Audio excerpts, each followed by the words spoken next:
Hi, everyone. My name is Stephanie Sandala. I'm Programming and Outreach Specialist at Library Link NJ. I'm so excited to have this debut author panel. We have our lovely moderator, Christy Chadwick, back with us, who is thrilled to introduce our authors and share more about some great questions she has to ask them, which I'm looking forward to.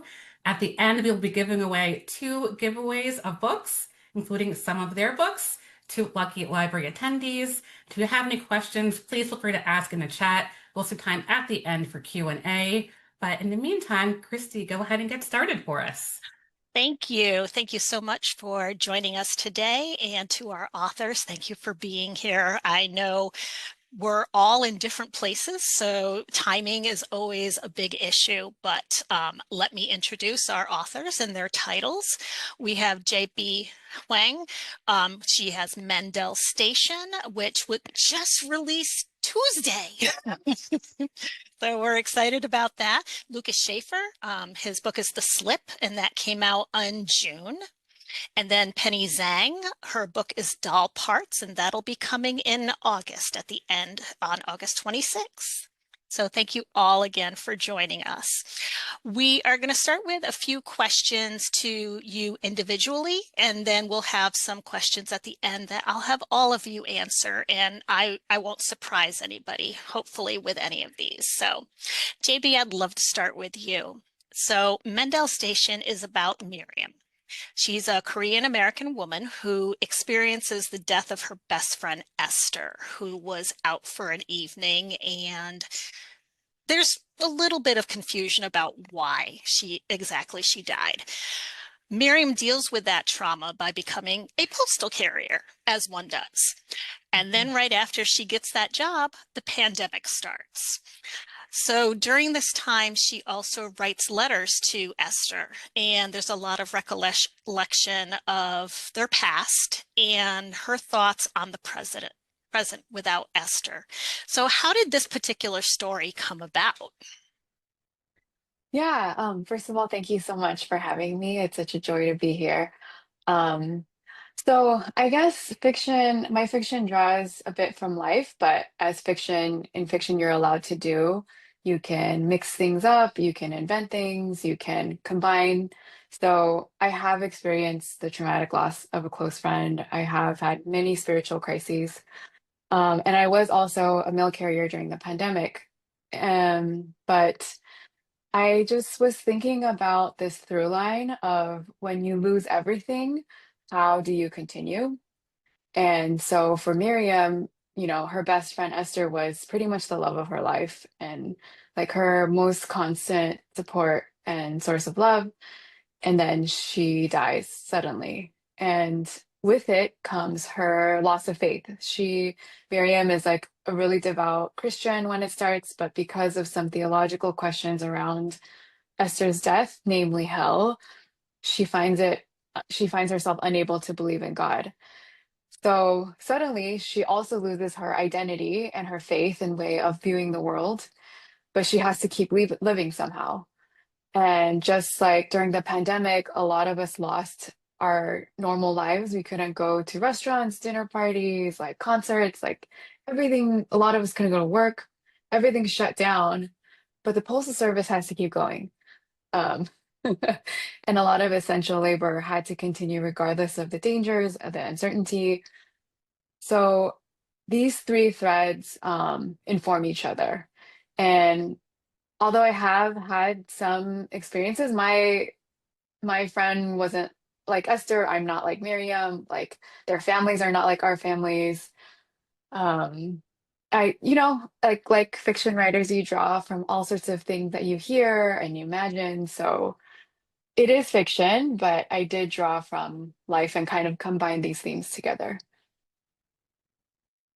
Great, thank you. So you mentioned, Miriam's faith, but Mhm. also combine that with her background, which was also Mhm. traumatic. She had an Yes. abusive mother. Her father was dying, and now she has lost Esther and her faith that she really grew up with all this time. So Mhm. what really made you decide to kind of show that struggle with faith as Miriam goes through the experiences in the book? Yeah. So I think faith is just a topic that I'm perennially interested in, whether it's the absence of or, having it. And one of the things that kind of bonds Esther and Miriam together when they're teens is that they both come from pretty dysfunctional families. And um, but for Miriam, one of the ways she is able to survive the poverty, the sickness, the abuse is her faith in God, but also the Christianity and some of the ideas that the mom espouses kind of mess with Miriam's head too growing up. So it's not a simple, like, oh, this is an oppressive thing that I escaped and I'm free now. It's also not like, oh, this beautiful thing that I love so much and I don't have it anymore. It's both. I wanted to show how religion can be both super attractive, super strength giving, and also really repulsive and hurtful. Um, and I think I really wanted to show why Miriam couldn't go back to her faith, but also why it will always be a big part of how she thinks and who she is.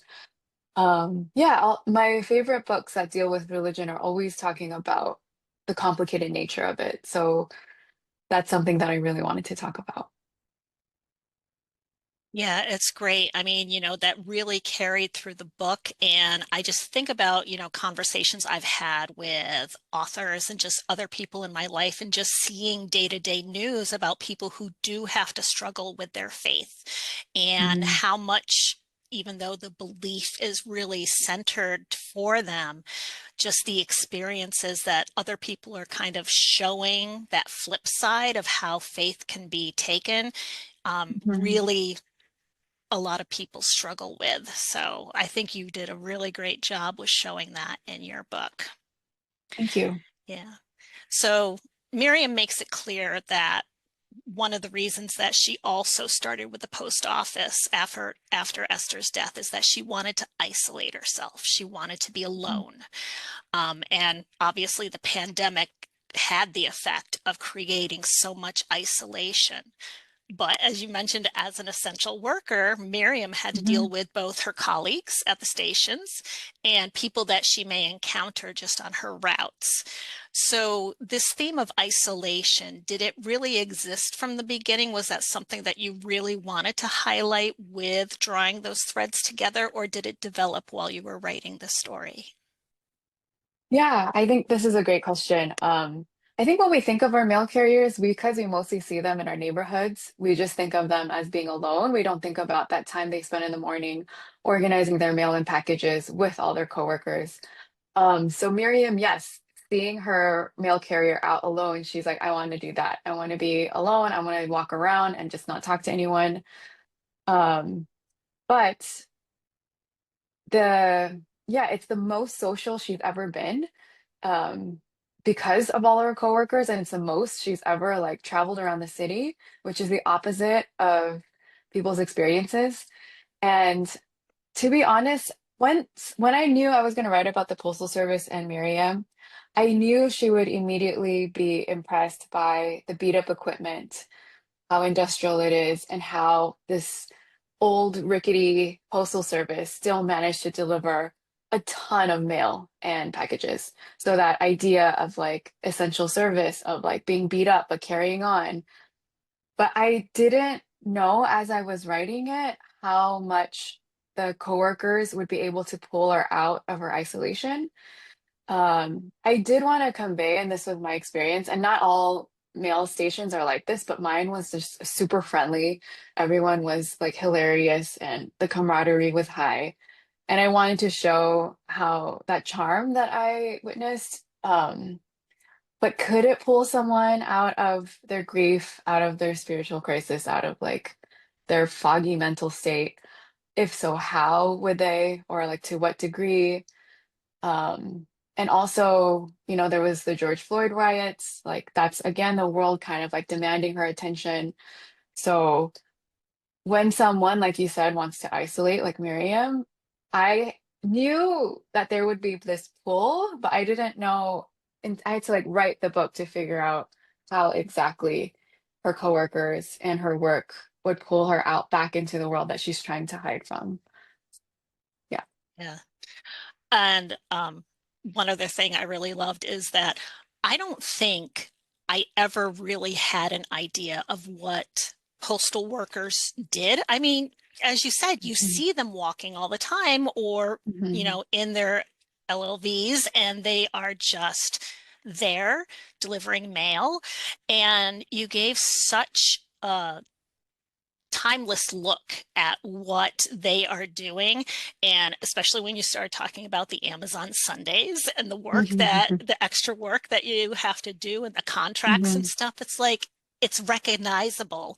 But at the same time, I don't know how many people have really been able to read about the experience. So I think people are going to have a lot of interesting thoughts about your book. So thank you, JB. Thank you so much. You're welcome. Lucas, you're next. Let's talk Okay. about The Slip. All right. So this centers around two teens in 1998. We have Nathaniel Rothstein. He's visiting his uncle for the summer in Austin because he kind of got into a little bit of trouble at home. Yeah. And then Charles Rex, who eventually becomes known as X, and they're trying to figure out their own relationships to others and to himself. They both end up with a unique connection to each other and to the other characters that you introduce. And then by the end of the summer, Nathaniel disappears, and this mystery carries on to the present. So, what made you to decide to have these two primary protagonists in the story? And did you intend to have both of them from the beginning of writing? Yeah, that's a great question. Thank you for having me, Christy. Um, so I didn't really start with these two characters, no. Um, the book, as you said, is about this hapless kid named Nathaniel Rothstein. He's 16. And part of what happens in the book, at the beginning of the book, is when he comes to Austin, he finds a boxing gym in Austin and has a mentor named David, who's an immigrant from Haiti, who starts to train him at this boxing gym. And that's sort of where the story started. And part of what appealed to me about that aspect for Nathaniel is he's this really sort of dumpy kid. He's just unhappy. He's uncomfortable in his body. And he starts going to this boxing gym and really feels himself begin to transform into someone new. And that was sort of the starting point for me. I'm someone who did used to go to a boxing gym, and one of the amazing things that happens when you do a boxing workout is you do start to feel like you're transcending yourself. You're becoming a different version of yourself, a better version of yourself. So that's something I really wanted to play with. But the way that Charles Rex came into this is that, the broad theme of the book, I would say it is a mystery. It's about what happened to Nathaniel Rothstein, but one of the broad themes is transformation and how do we become ourselves, a better version of ourselves, maybe someone else. And so a lot of the characters at this gym are going through different kinds of transformations. And Charles Rex is grappling with gender identity, thinks he may not be a boy, is experimenting um, in some different ways, which is how he ends up meeting Nathaniel. But I think even though I didn't start with these two adolescent characters sort of as counterparts, in hindsight, it makes total sense because while adults in the story go through transformations also, there's something about adolescence where we all go through a transformation in adolescence called puberty, right? So that's sort of a shared experience among everyone. And so in this story of transformation, I think it made sense that we have these two teenagers, Nathaniel and X, who in addition to various transformations are going through the transformation we all go through, if that makes sense. Oh, absolutely. Yeah. And I really like the fact that you mentioned that you actually had the experience in the boxing gym because I was going to ask you about that too. Yeah. And I do think people like to bring their own experiences in for that. So thanks for sharing it. Um, the point of view in this book is actually pretty omniscient because we go into so many different characters. It's like every chapter there is a different character who's kind of leading us through their particular point of life and with some backstory. And their experiences, the readers are going to see that move from chapter to chapter. So how did you keep the story from basically going off the rails with so many characters and using their point of views? So I love this question because it implies the story does not go off the rails, which it pretty much it stays relatively on the rails. Um, so there are a ton of characters who are all connected to this disappearance, and most are connected to this boxing gym. And the way I kept everything together, I didn't do any outlining. I briefly was like, oh, I'm gonna do one of those like crime boards with the string. And that lasted for like a day. But the sort of backstory about this book is that my initial idea, I loved the book A Visit from the Goon Squad by Jennifer Egan. And for those of you who haven't read that, that's a linked story collection about the music community. So all of these different people are linked together somehow through music. And my initial idea was to do that for boxing, that I was going to have this boxing gym setting and have these linked stories that all came together. And a problem with doing that for me as a writer is that one thing about short stories is they need to be short. And that is not my skill as a writer. This is a big book, a long book. That wasn't really my skill as a writer. But what ended up happening through that process was I got to know these characters so intimately because when you're writing short fiction, it has to be a little tidier. It's really sometimes more focused on interiority. So I like got to know these characters so well. And so then when I was like, I can't write a linked story collection, I need to write a novel, everything's coming together too tightly. Um, I kind of already knew how everyone would behave in these different scenarios because I did feel like they were real people who I knew. And then the other thing I'd say about sort of outlining, etc., is I'm a huge fan of shows like Breaking Bad and The Sopranos and Better Call Saul. And what I love about those shows is they're so process oriented. So in some shows, if one character kills another character, we then go to the next scene. But in those shows, what do we do with the body? Can the body go in acid? What if the acid goes through the floor? What do we do with the head? All of these things, right? And the question they're constantly asking is like, well, what would happen next? What would happen next? And so in this book, where a lot of wild things do kind of transpire over the course of this book as we learn what happened to Nathaniel Rothstein, but I really did keep that question at the front of my mind, like, well, what would happen after part A, part B, part C? And so we just kept building and building in that way. Yeah, and as you mentioned, knowing all of the characters' stories, I mean, what I really found fascinating is the fact that even if you would consider many of these people secondary characters, they were fully formed. I mean, I could hear their voice, none of them were flat at all. And they just all were right there talking about what they were doing at the moment. And that's a really big accomplishment, I think, with this big of a cast. So Yeah, kudos thank you. to you for that. Thanks. So you mentioned transformation being one of the themes. So, and I had mentioned that I thought identity obviously was a core theme to this novel. And, teens are trying to figure out who they are in general. But your book deals with some specific experiences from not only Nathaniel and X, but some of the others around them. Were some of the ideas from experiences you have known or that you heard about, or did they develop as the story was written?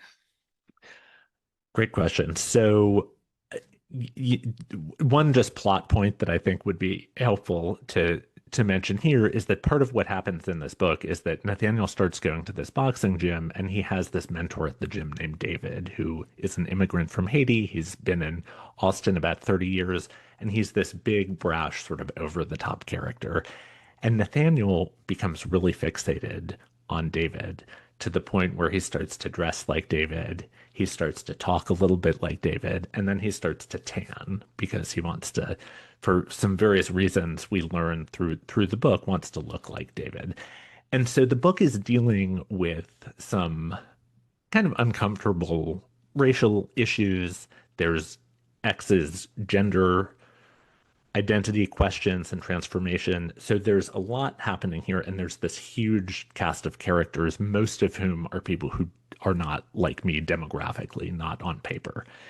And so the question was like, how do you go about finding your way into all of these different characters, right? And to me, I call this book The Revenge of the Side Characters because it's all of these people who, both Nathaniel and X, but then the wider cast too, have been alienated maybe from society, maybe from an institution, maybe from a family. Maybe they've just done it to themselves in a way that they feel alienated or marginalized in their own bodies.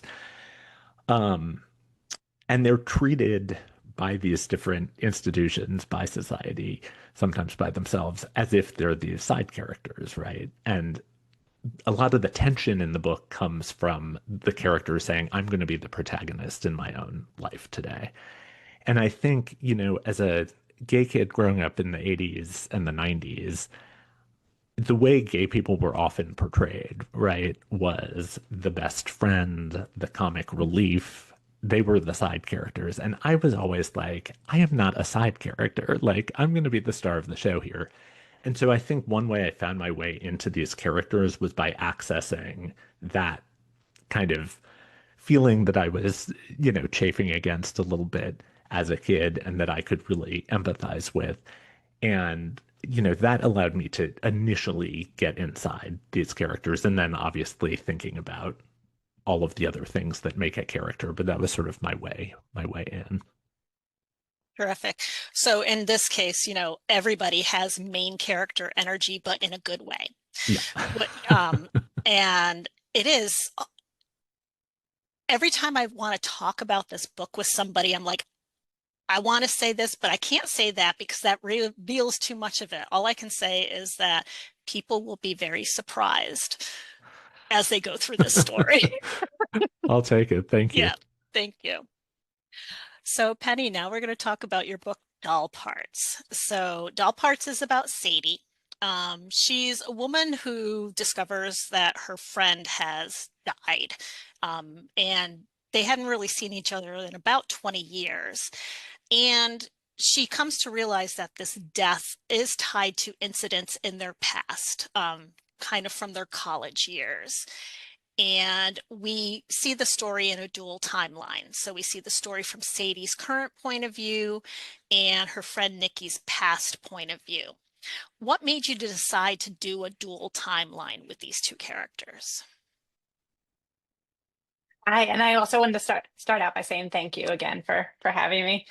Um, so the dual timeline was, I know I always have loved books like that. I love narratives that play with time. And I think originally I wanted to do something more like, I don't know if you've read Lauren Groff's Fates and Furies, or even Gillian Flynn's Gone Girl, where there's like two halves, right? There's one character's point of view, and then midway through it switches.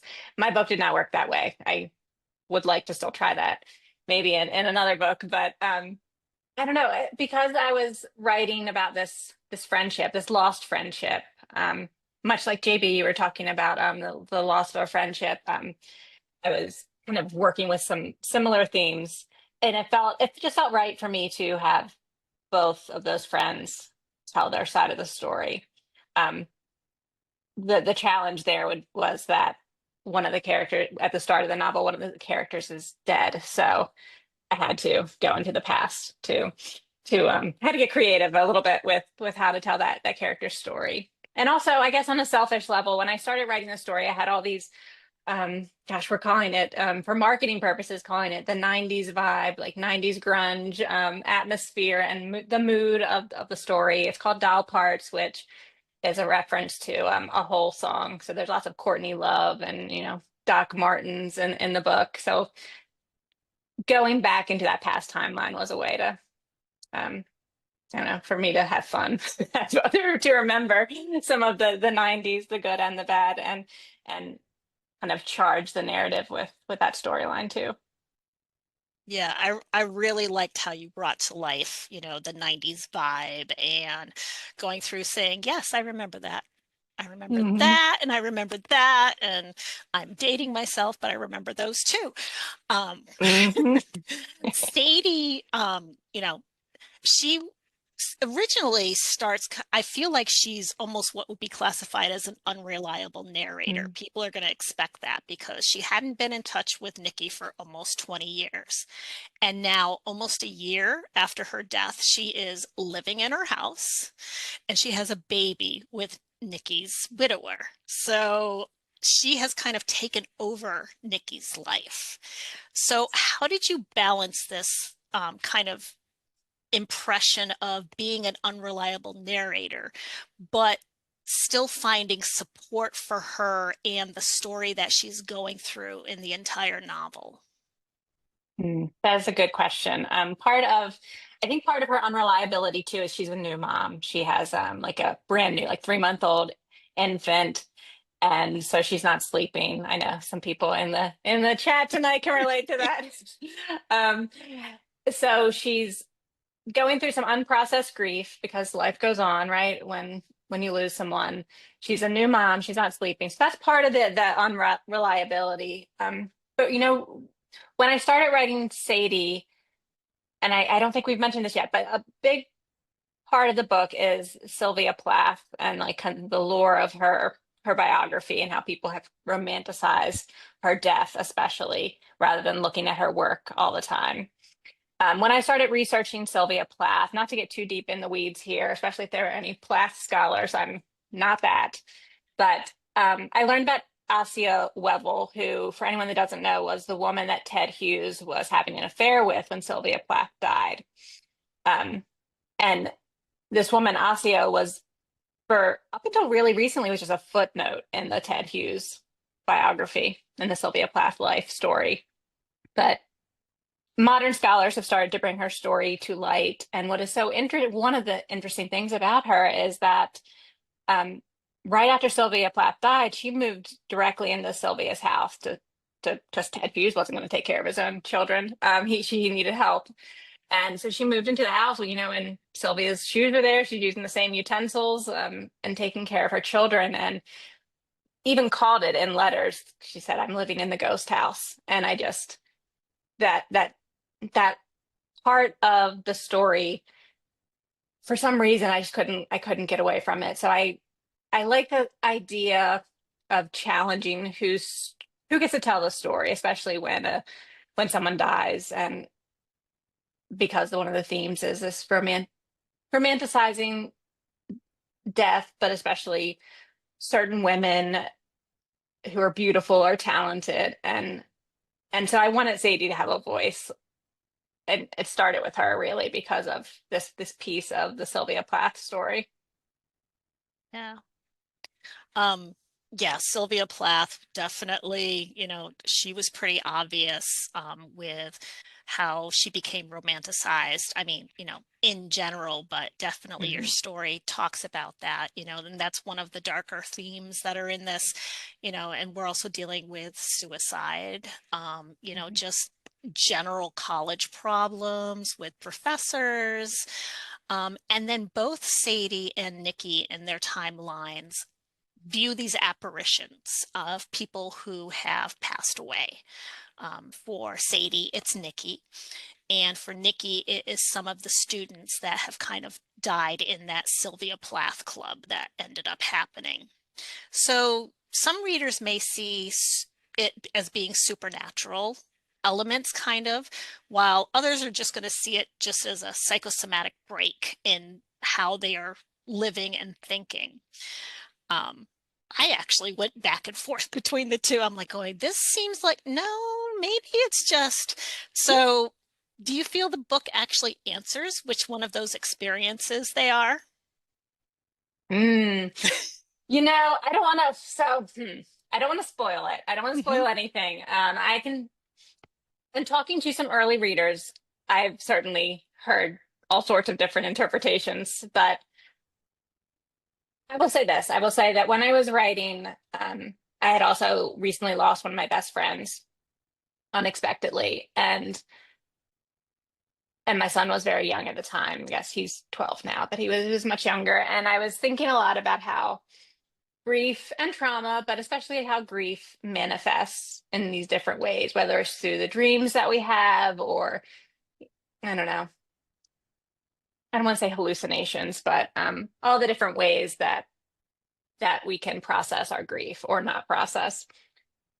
And so I was playing around with that idea as well. And so the characters, yes, are the way I describe it as these characters are haunted figuratively by their past and by their loss, but also kind of literally haunted by those ghosts. And it was a lot of fun to write ghosts, but are they a manifestation of their grief? I think, I don't know who said it, but when after the book is out in the world, it's no longer ours completely, right? It belongs to the reader. So I think readers will interpret it in a couple of different ways, and I don't want to get in the way of that. But yes, in general, the idea that manifestation of grief was a big part of what I was trying to do as I wrote this book. The point is that you know what it was supposed to be, and then the readers get to figure that out. Yes. All right. So let's move on to some questions that I always like to ask writers and I'll just call out names for how we do this in order, and it'll be different every time. So my first question is, did you always want to be a writer? Did you start writing in your childhood? Is this something that you picked up as an adult? Did you always dream this was something that you were going to do? JB, why don't you start? This was a fun question to think about, just reminiscing. I think I used to joke in high school that I would be the first Asian woman president of the United States. I was like an ambitious person. But then when I thought about writing, I was like, oh no, that's too hard. Like to me, being a writer required more brilliance than it would to be president to my high school self. Um, Obviously, I'm not the president, but I think when I started to write, it was after college. I wasn't like an English studies major or anything like that. I just felt I had to. So it had less to do with like, oh, I'm good at this, I should do this. It was more, even if I'm not good at this, like I need to write. And if I don't write, like a part of me dies every day kind of thing. And of course, every day I try to write well and like write beautifully. But I think first and foremost, it's yeah, that impulse I had after college of like needing to write a story, get something out of my head, off my chest. Penny, how about you? Yes, I think I wanted to be a writer when I was 7. My second grade teacher gave us, marble composition books, gave us one of those to use as kind of a journal, and that's all it took. I spent a lot of time. I was a library kid.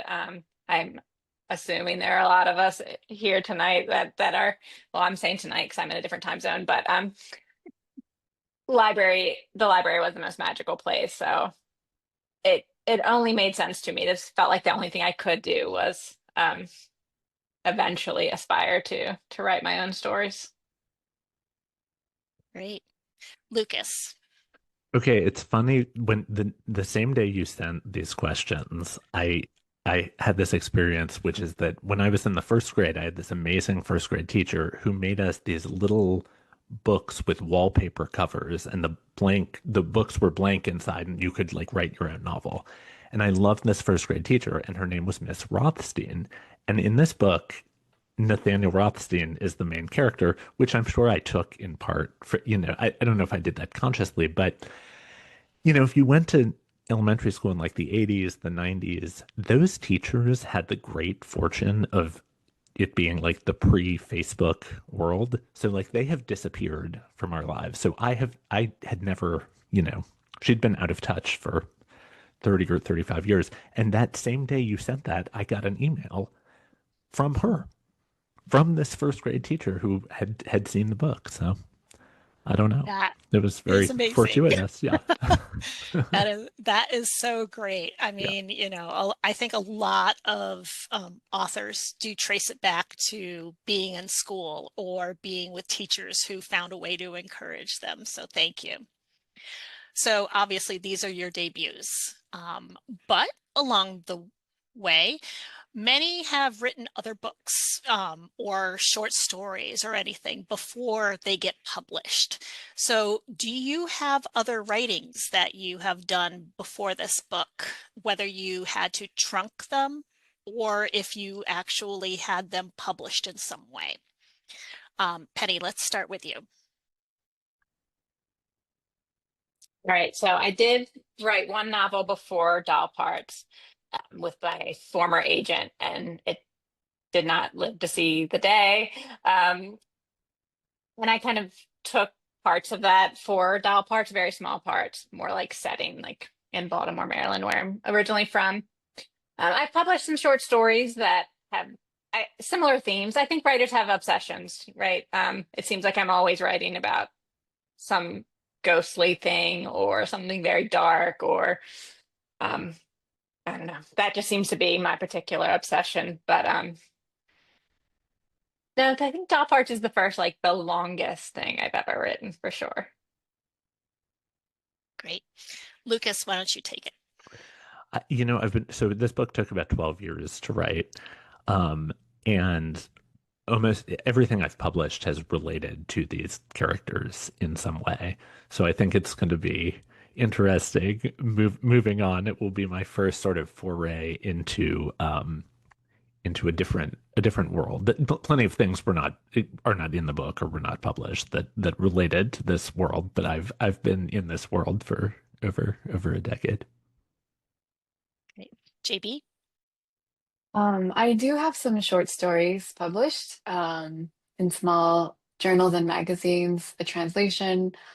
My first writing project was a memoir that also never saw the light of day. I have another failed novel attempt. I think I got about 100 pages in, and I was like, this isn't going to work. Which actually turned into a short story that I did publish. So I salvaged what I could from those 100 pages. Oh no, I didn't. I got picked up by a journal that then had like some funding issues and wasn't able to publish it after I signed my contract. So my agent is now trying to get it out there. But that's what happened to my failed novel attempt. But yeah, those are my earlier forays into writing. Terrific. Actually, I'm going to throw another question in here, which just kind of ties in. Sorry, I said I wasn't going to surprise you, but I am. Are you working on your next project right now? Is kind of the next question people always like to find out. Lucas, why don't you tell us? So we do have a 9-month-old, so he's our main project at the moment. I have started to fool around with some things, but one thing I learned with this project was I said it took 12 years to write, and 12 years ago I was telling people I'm writing a boxing book. So for 12 years I had to hear, how's the boxing book going? How's the boxing book going? So now I'm going to hold my cards a little closer to the vest, but hopefully it will not take another 12 years. Great. Penny, how about you? I actually just turned in my second book to my editor. I'm waiting to hear back though. Yes, like, clapping, but cautiously, let's keep our fingers crossed that she hasn't given me her feedback on it yet. So I will say that if book one, if Doll Parts worked a lot with the lore of Sylvia Plath, book two, I dealt more with Edgar Allan Poe and Baltimore City again, because Edgar Allan Poe is buried in Baltimore. So even though every other city likes to claim him, Baltimore really claims him because of the Ravens. And so I was working a lot with some of the storytelling that happens around Poe. So fingers crossed that does still make it out into the world, hopefully. All right, we'll keep them crossed for you. JB, how about you? So I have a 2-month-old too, so writing is not, I'm one of those sleep deprived people. But I have those stories, and I feel like if I have a few more stories, I can make a collection. And there were some stories that I started before the baby came. So, and my like smaller projects seem more feasible right now than starting a really large one. Um, I've always had this dream of writing a novel that features a garbage collector. So I don't know when I'll get to that, but I think for now there's the story collection that I would like to put together. And then maybe, yeah, we'll see. You did such a great job with the Postal Service. I would love to see something with sanitation and garbage service. That would be pretty Yeah, awesome. they're my heroes. And like Philly, I live in Philly and they recently went on strike and you really got to Yeah, see what happens when we don't have them. So, absolutely. yeah. Okay. So, kind of in general, you know, two of you have your books out already. Penny, your book is coming in August. What do you hope that readers are going to be able to kind of take with them after they read your novel? Or are you expecting them to get something out of it? JB, why don't we start with you? Yeah, I guess I want to start off by kind of echoing what Penny said earlier. Like, once your book is out there, it belongs to the reader. And I'm always surprised by what readers take from it that I might not have planned, but it's like there in the book.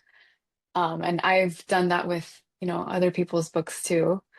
But I guess the first and foremost is just like a deeper under appreciation for the Postal Service and just invisible, unappreciated labor.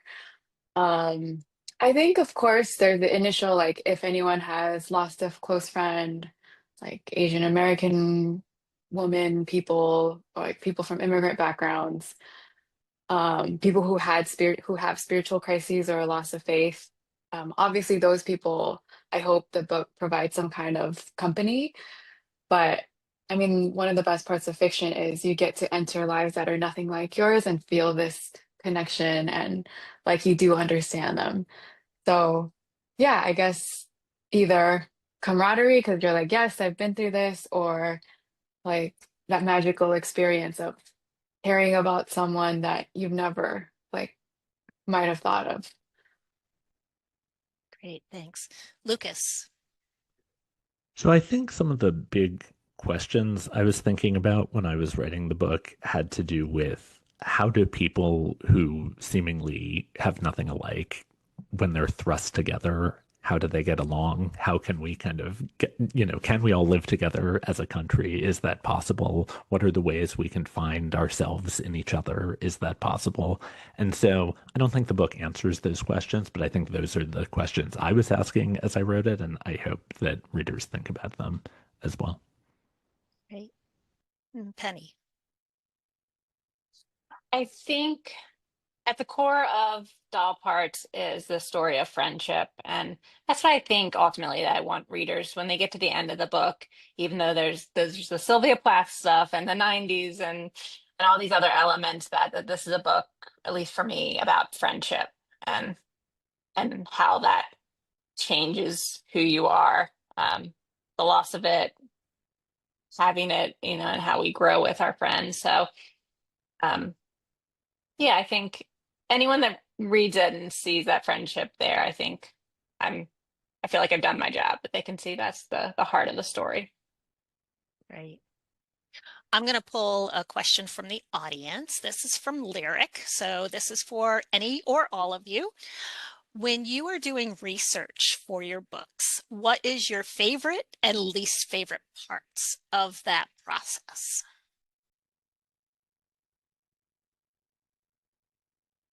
Lucas? Um, I I don't know my favorite and least favorite parts of that process, but I will say there's a clown character in this book, and I got extremely one summer into clown research to the point where I think my husband Greg was like, "Are you becoming a clown? Like what is happening here?" So anytime it's like that level of obsession, I think it's pretty fun as long as you can also like escape escape from it. But I did not become a professional clown, so I think I'm okay. Okay. Penny or JB? I was going, Oh, well, the clown research sounds much more interesting than mine, but getting obsessed with Sylvia Plath did not do a whole lot for my mood some days. Um, and I guess my least favorite and my favorite part of the same is that I love the feeling of falling down a rabbit hole and like chasing I've learned this, which means I now need to go get these books from the library and I want to read it all and I want to learn everything, but also I had to stop myself at a certain point and say, you have to write the book. And it's such a fraction of that material actually made it into the book, like such a small bit. Um, but it was fun. It was fun to learn, but it was good to get away from it eventually too. Go ahead, JB. A lot of my research, I don't know if I can call it that, was just collecting anecdotes from my coworkers and their various experiences in the Postal Service, especially at other stations. I only worked at one, which is what the station in the novel is based on, but hearing about other stations and how different they are, and that some of that makes its way into the book. So that was my research, is just collecting stories, and it was really fun. Yeah, and I mean, sometimes when people think about research, they expect it to come out of books, but I think the lived experience really comes across in different ways for everybody. And I mean, basically all of you had some point of lived experience out of this. So Penny, this one's directly for you. Lyric said that she loves your book cover. And can you say anything about the creative process for it? And they also want to know if that's your actual signature on the book. Mm. Yeah, no one has ever asked me about the signature. It is not my signature, but I love it. And yes, I'm a fan of the cover too, so thank you. The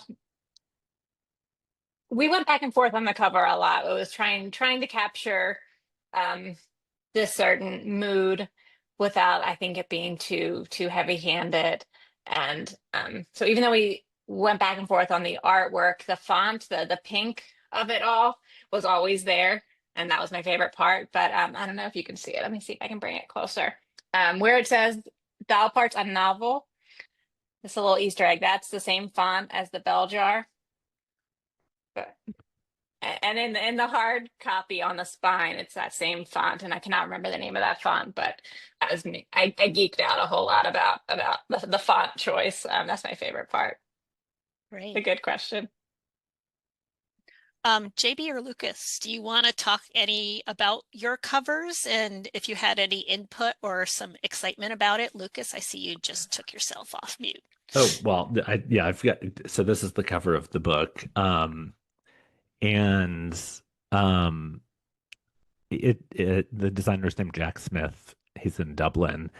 And I, as soon as I saw it, I was like, this is the cover. And it has some different meanings that I will leave for readers to interpret. Yeah.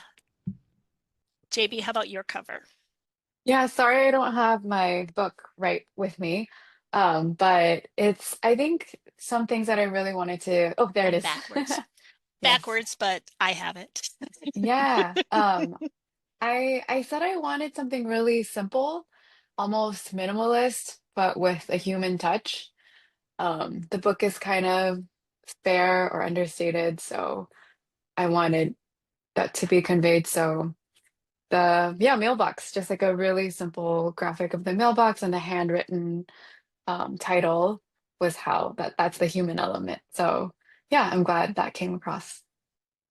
Great. There's been some discussion in the chat about kind of how these books may actually be really great as crossover to young adult readers, because whether it's an actual, experience with teens or the implication of what happened in their youth. And I think, also JB, your story really connects to people who have been together since they were children. So, those who are voracious readers in all genres, these books I think are really going to be great for crossovers. So seeing people suggest that too. So my last question I always ask my authors is, what are you reading right now? And if you are too sleep deprived to be reading something at the moment, what was the last thing that you read? Penny, why don't you start? Well, the last great thing I read, and I've been telling everyone about this book, it's called Tell Them You Lied by Laura Loeffler. It is a book also with a lot of the same themes as mine. I actually met the author at Thriller Fest this summer, and we couldn't believe like how similar our books are with, some toxic friendship. And her book, that book takes place in well, right after 9/11 in New York City, but the art world. And so there's a lot about muses, and again that idea of whose story is being told through artwork. And so I recommend everyone check it out. It's a beautifully written book. It's called Tell Them You Lied by Laura Loeffler. Thank you. JB, how about you? Yeah, I just finished. So there's like certain books I can read while nursing. They have to like move fast or else I'll fall asleep. But I just finished All This Could Be Different by Sarah Thankam Matthews, like a recent college grad in Milwaukee, um, Indian queer. Yeah, and the sentences are so punchy. Like I like blew right through it. And just before that, I read Ginu Chang's Flux, which is literary thriller. Sorry. And then my mother-in-law said Possession by A.S. Bryant, because she said it was a torrid love affair. So I just started that. But yeah, sometimes I can't read. You're either reading fast or you're reading too many things at once. Lucas, how about you? So I have also been leaning towards shorter books with the 9-month-old, and I have this is also a very 9-month-old thing. I have 3 pages left in Disgrace by J.M. Coetzee, which I'd never read before, and I just saw it in the library. It was on display, and I was like, "Oh, thin. That's what I need." And I mean, it's an amazing book, but it is not not a breezy for being about 200 pages. It is not a breezy read, but it's sort of post-apartheid South Africa. It is about a professor who um, goes to live with his daughter in sort of a rural area, and various bad things transpire. But I highly recommend it. Great, thank you. Well, I just want to thank all of you for being able to join us this afternoon or this evening, Penny, to, talk about your debuts and hear from a great bunch of librarians about it. So thank you so much for joining us. Thank you. Thank you All so right. much for having Yep. us. Now, turn it over to Thank you. Stephanie. Yes, thank you all for being here. Thank you so much. I really appreciate it. Also, Lucas, I love the connection with like your former teacher. This was just such a great conversation. So thank you for everything. But again, thank you guys for being here. This was a great conversation. And thank you again, Penny, for joining us from Italy too. I hope you're having a great time. Oh, Greg, thank you for saying hi. I was hoping for some little baby cameos. Yeah, Greg, you're still at muted. daycare. Oh, so we're still daycare? Okay, He's that's in fine. daycare. I will allow it this time. I will make an exception, but I highly recommend following all of our authors on Instagram and, first check out their books, check out baby pictures, check out Penny's travels in Italy. Yeah. So again, thank you so much. You guys were all wonderful. We loved having you here. Thank you so Thank you, much. Thank you. Stephanie. Thank Thanks. you.